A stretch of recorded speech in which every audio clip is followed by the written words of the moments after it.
Olha, só para quem está curioso, porque eu estou também, temos imagens, fotos da chegada do Fabiano Zettel lá na sede da Polícia Federal em São Paulo. Ele que se entregou na manhã dessa quarta-feira na sede da PF na Lapa. Empresário e cunhado do banqueiro Daniel Vorcaro foi um dos alvos dos mandados de prisão na terceira fase da Operação Compliance Zero. Tá aí, ó. O fotógrafo coloca a câmera mesmo no vidro e é aí que a gente consegue as imagens do Fabiano Zettel, que é pastor, empresário, ele que era ligado àquela famosa igreja Bola de Neve em Belo Horizonte, agora está na igreja Lagoinha. Para quem é de Minas Gerais e de BH conhece muito bem, sabe do que eu estou falando. Aí, ó, não adianta ser religioso e dar o cano na metade do Brasil. É uma família unida, né?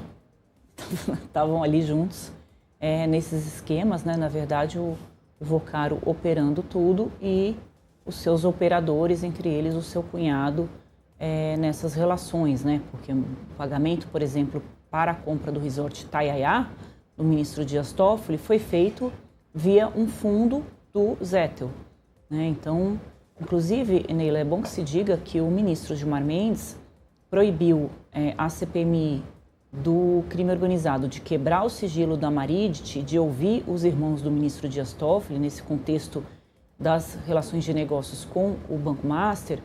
Ele proibiu a CPMI, ponto.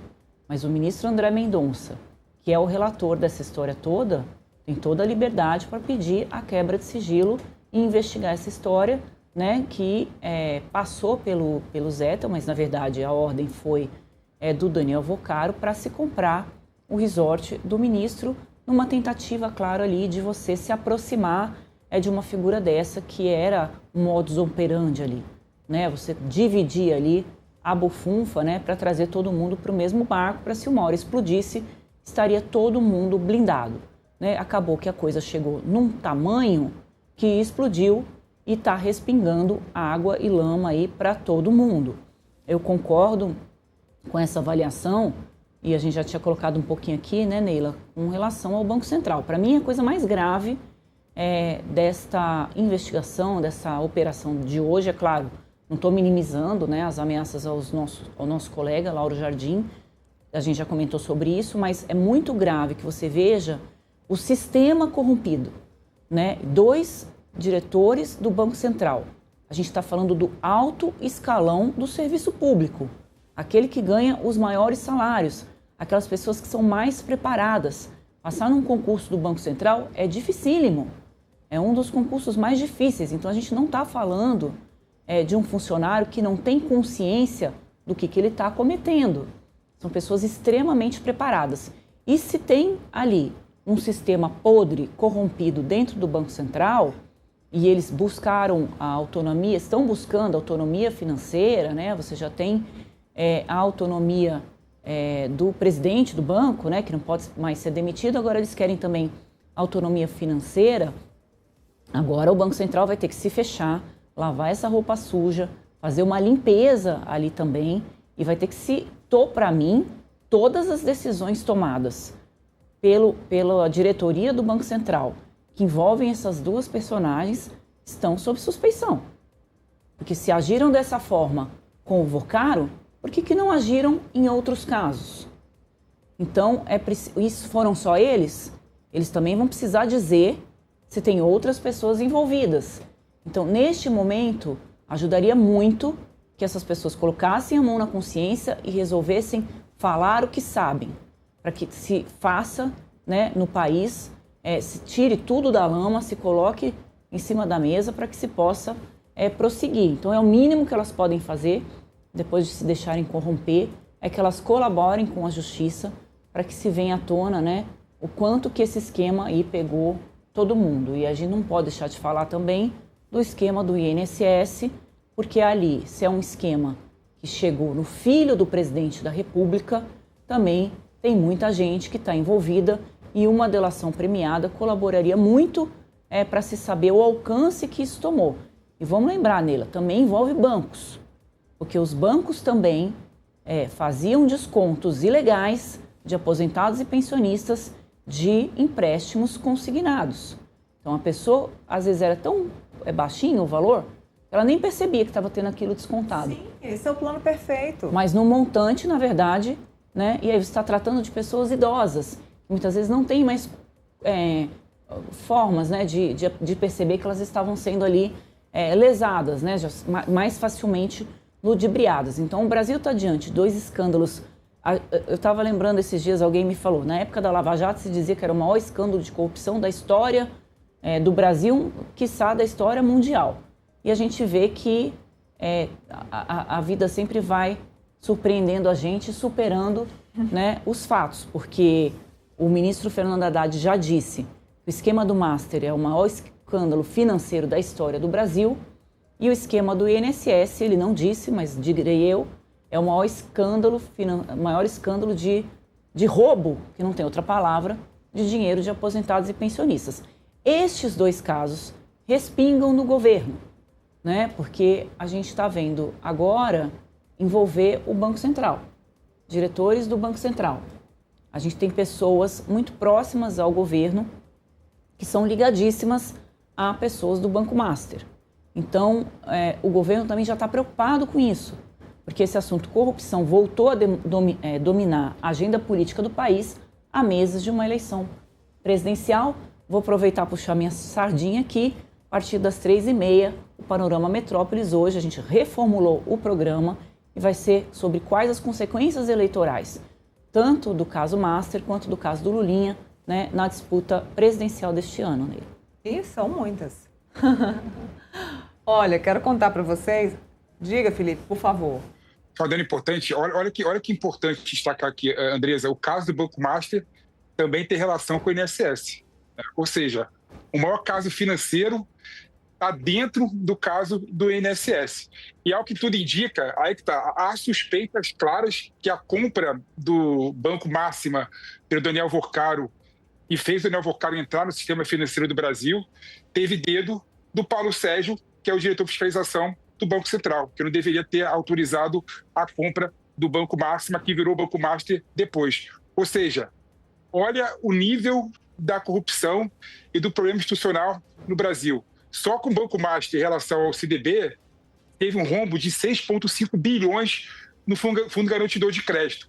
O Banco Central é responsável direto por esse valor ter ido para a corrupção. Olha que absurdo. E só pegar um ponto que foi importante que você falou, Felipe, com um advogado, que é a questão de uma delação do Vorcaro, já que ele está no topo aí da pirâmide, quem ele delataria.